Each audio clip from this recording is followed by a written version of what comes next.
Good morning. Welcome to Leadership Live with Anton Gunn on this cold, wintry morning where cold weather has hit not only the East Coast, but many places in the Deep South. But nonetheless, today we're going to warm you up by talking about something that is critical in order for you to have a thriving workplace, and that is leading with heart. And when I say leading with heart, I'm talking about the word empathy. And I want to lay out for you why empathy is a superpower in the workplace in 2025. Empathy is a superpower in the workplace. Now, when I say superpower, it will be your ability to overcome every challenge that leaders and organizations are facing today. Empathy is the key to overcoming that challenge. So let me break down for you what I'm talking about, why I say challenges in every challenge. Gallup released a study just last week where they surveyed nearly 80,000 people in the United States of America, 80,000 employees. And they asked them about their experiences at work. And in the survey, when they were asking these questions, what they found above all else is that 69% of all employees are disengaged at work. Only 31% are engaged. Everybody else is either neutral or they're actively disengaged. And they're literally like 17% were actively disengaged, which means they have mentally, emotionally have checked out from work. Why are they checking out? They're checking out because of the following reasons. Number one, they work for leaders and managers that only talk about performance. They only talk about metrics. They only talk about goals. They talk about getting stuff done. They talk about returning to the office. They talk about all of these things other than the most important things. And what do I mean the most important things? I'm talking about they don't talk about their people. Now, when I say talk about, I'm not talking about gossiping about their people. I am referring to, do they talk about the individual employees who make up their teams, and do they talk to them? Do they have a conversation with them? Do they understand what matters to them? Are they taking the time to build a relationship, understand what's going on in their lives, understand what's going on with their work, understand the challenges that they're having right now, and then providing them with tools, information, and resources to overcome those challenges? And more specifically, the Gallup report laid this out, that the under 35 employee group are the ones who are disengaging the fastest and not really checking in at all when they come into the workplace. You can call these Gen Zs, you can call them younger millennials, whatever you want to call them. They are checked out and disengaged at work, which means they won't be productive, that they won't care about those metrics. They won't care about all of those performance measures that you laid out. I recently read another study that did survey 2,000 Gen Z employees. And you know what Gen Z employees and millennials too were in the survey, you know what they're okay with? That if you work from home, it's to taking a nap while you're supposed to be at work. Like literally, not quiet quitting, but, taking a nap when you're supposed to be working. They're taking a nap in the middle of the workday. Not only that, they have all admitted to not quiet quitting, but quiet vacationing. Quiet vacationing is when you're supposed to be working in your home office, but instead you went on vacation and you took your laptop with you. And you on vacation, so you log in for a few minutes, do a little bit of work, but then you go have a good time on vacation. Another example of this is what they call coffee swipes. At least that's what I'm referring to as coffee swipes. A lot of companies like AT&T and Amazon and a few others have put in these return to office policies, which starting in January, they want employees to return to the office full time. And they've set this framework that they're checking to see if you badged in the building. That's how they know if you clocked in or not, if you badged into the building. So employees are literally commuting to work, getting out of their car, They're badging into the building. They're going upstairs. They go into the break room. They make a cup of coffee. They talk to somebody for 5 or 10 minutes. They have a conversation, and then they go right back downstairs and they badge out of the building. So literally, they're not working in the office the way people have wanted them to. Now, why would employees be doing these kinds of things? It's because they work for leaders who have no empathy. They work for leaders who have no understanding. They work for leaders who are not interested in who they are as people and as an individual. Instead, they're only interested in performance. They're only interested in KPIs. They're only interested in metrics. They're only interested in goals. So you are having people not only disengage, but many of them are quitting. Like I literally was in a group chat with people who told me when their company mandated the return to office policy, they chose to resign or retire if they had enough years in. So what does that mean for you? What does that mean for your organization? Well, it means you're losing top talent. You're losing institutional knowledge. You're losing people who have knowledge capital that by the time you hire somebody else new and retrain them and get them up to speed to that 10-year employee that you lost, it's going to cost you twice as much as that person's salary that you had. It's going to be twice as expensive. If you paid them $100,000, it's going to cost you $200,000, really $250,000 to replace that person. So the solution is to understand that all of these things, disengagement, turnover, quiet quitting, quiet vacationing, coffee swiping, all of these things are kryptonite. And they're dragging your organization down. They're dragging you down because you can't hit your goals if you don't have a whole team to work with. So all of these things are happening around you. And so with this kryptonite that's affecting you, you need to understand what your superpower is. And I'm telling you right now, your superpower is empathy. So today, I'm going to show you 4 ways that empathy is a superpower to solve the challenges that you are having in the workplace right now. That empathy helps you to solve the biggest pieces of kryptonite that is hurting your organization. And that is no trust, no engagement, and a lack of inspiration and motivation. Because that Gallup survey said very clearly that what managers lack more than anything else are the skills to motivate and inspire teams and communicate with them effectively. So I want to show you how to get those superpowers, how to operationalize that superpower, and what empathy can do for you.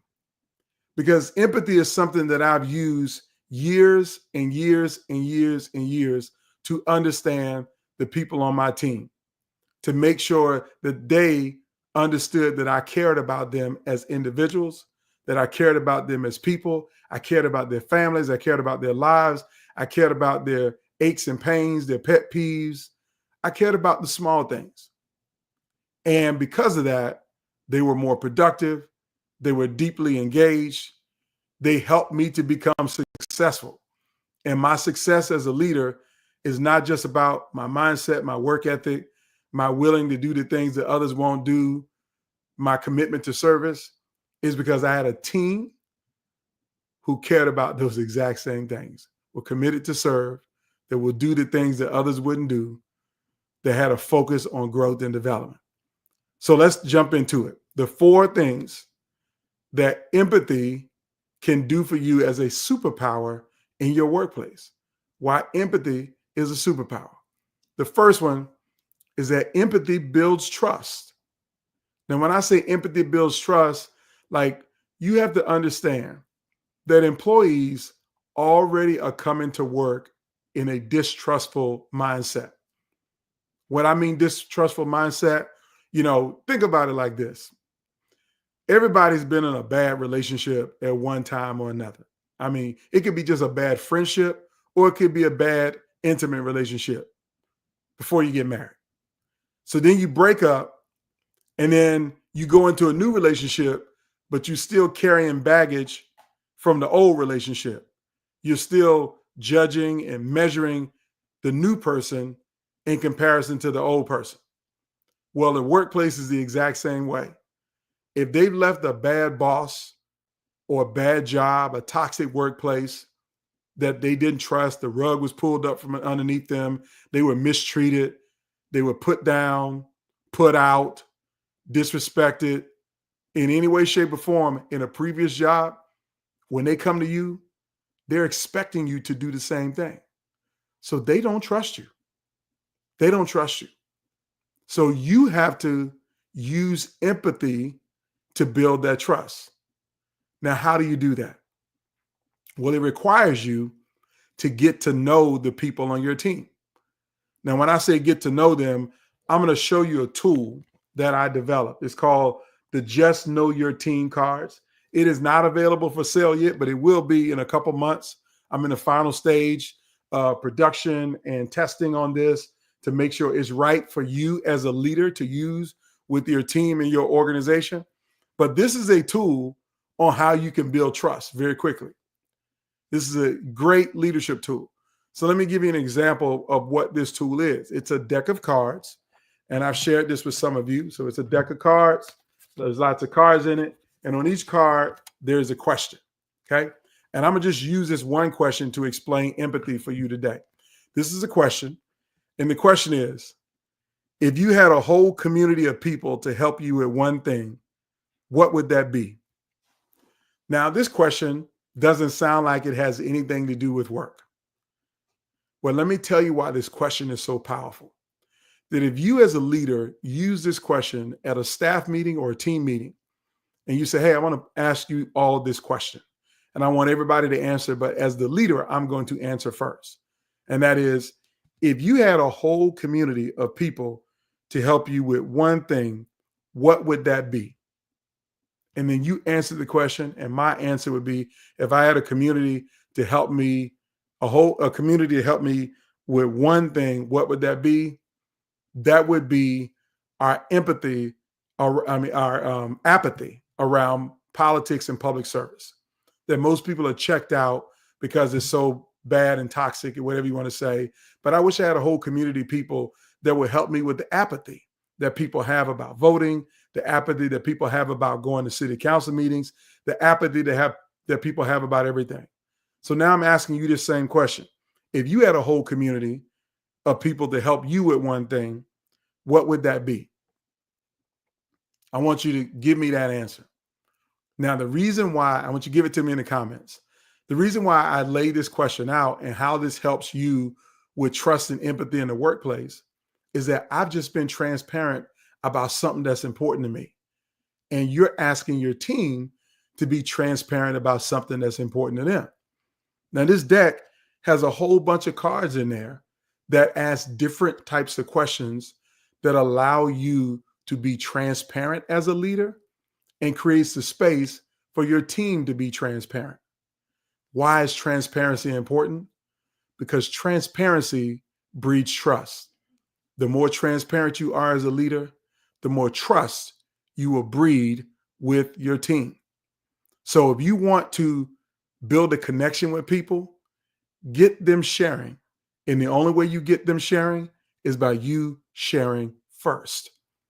That's the first way. Empathy builds trust. Here's the second way that empathy builds trust, or not builds trust, what empathy does for you. Empathy drives engagement. So when I say engagement, I talked about the Gallup study that 69% of people are disengaged. So you can look at your team right now. If you got a team of 10, 7 out of those 10 people are not engaged. Only 3 of them are.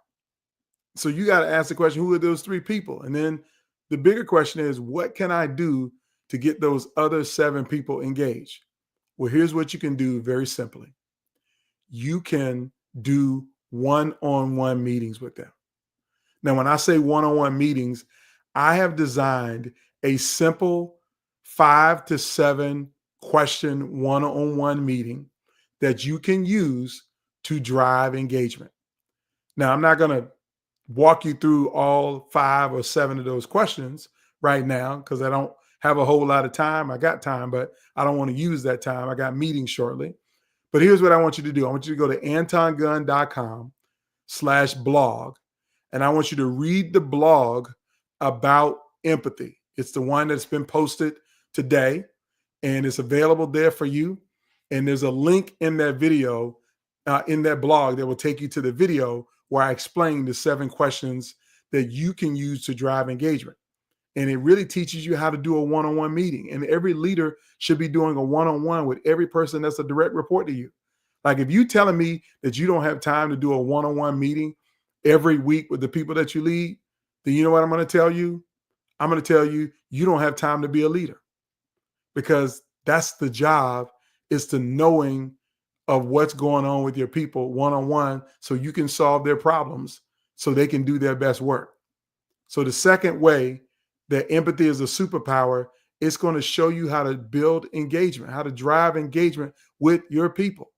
So I need you to focus on one-on-one meetings, learning how to do an effective one-on-one meeting. Okay. Number 3, this is the third thing that empathy does to help elevate your superpower in the workplace. Empathy drives innovation.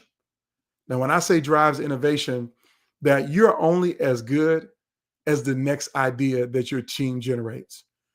You might have been good last week or last year or even yesterday, but your team needs to be driving ideas to help you to be great. But the only way they're going to drive ideas is if they feel safe to share those ideas without repercussions. They need to feel safe that they can share ideas without being beat up for sharing a bad idea, because not all the ideas are going to be great. As a matter of fact, most ideas won't be great, but the one idea is the one that you're looking for. So you need to create an environment where they feel psychologically safe enough to regularly share ideas with you, to share ideas about the work y'all can do better. So that means you as a leader can't punish people for trying to come up with a new way to do the work. You can't punish people for trying to find a solution to long-standing existing problems. You can't be a leader that shuts people down when they raise their hand, when they come up with something new. Don't be a shutdown artist. Instead, be a leader who knows how to foster innovation by creating a psychologically safe workplace that people feel free to share ideas. They got to feel free to share ideas, and they got to feel free to share them all the time. Now let's get to number 4. And the final part of the superpower, why empathy is a superpower, is because empathy helps you to retain your top talent. And what do I mean, help you to retain your top talent? There's a war for talent right now. There's always been a war for talent, that every company wants the best employees, and they will offer more money and more opportunity and more flexibility and more things to get the best person on your team. So how do you stop that? You stop that by understanding that the person on your team really wants to stay, because they took this job for a reason and they want to stay. But you have to give them a reason to stay every day. Giving them a reason to stay every day means that you are recognizing their value, recognizing their performance, recognizing their achievement, recognizing their contribution, and saying thank you to them for what they do.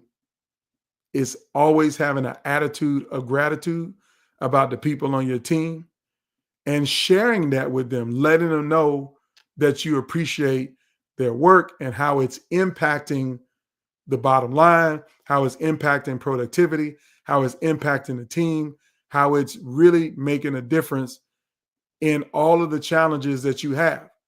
Because you want people who see problems and bring solutions and implement those solutions. And you need to recognize that, because that's why they'll stay. Because otherwise, they will leave and go work for your competitor for a nickel more than what they're getting paid right now. Because pay is a reason why people leave, but it's not the most important reason. The most important reason is that they don't feel valued, they don't feel respected, they don't feel included, they don't feel visible, and they don't feel empowered in the organization. So they will leave because of it. So you need to learn how to retain your talent by using empathy to say thank you and showing some level of gratitude. So there you have it. That's the live for this week. The 4 ways that empathy is a superpower in the workplace. 2025 empathy is probably one of the top, not skills. It's more than a skill. It's a mindset. It's a way of being, a state of mind, a way of doing, not just being, but a way of doing. And here are the 4 ways that empathy is a way of doing. It builds trust. It really does build trust. It drives innovation. It literally fosters an environment where people are fully engaged. And number 4, it retains your top talent. So I'm telling you right now, if you understand how to lead with heart and be an empathetic leader, then you will build the kind of organization where people not only will be engaged, they will perform. They'll achieve those metrics. They will create more ideas than you can shake a stick at. And some of those ideas will improve the work that you do and have a bigger impact. So thank you for your time and your attention. I hope everybody have a fantastic day and a fantastic week. And I will see you next time for Leadership Live with Anton Gunn.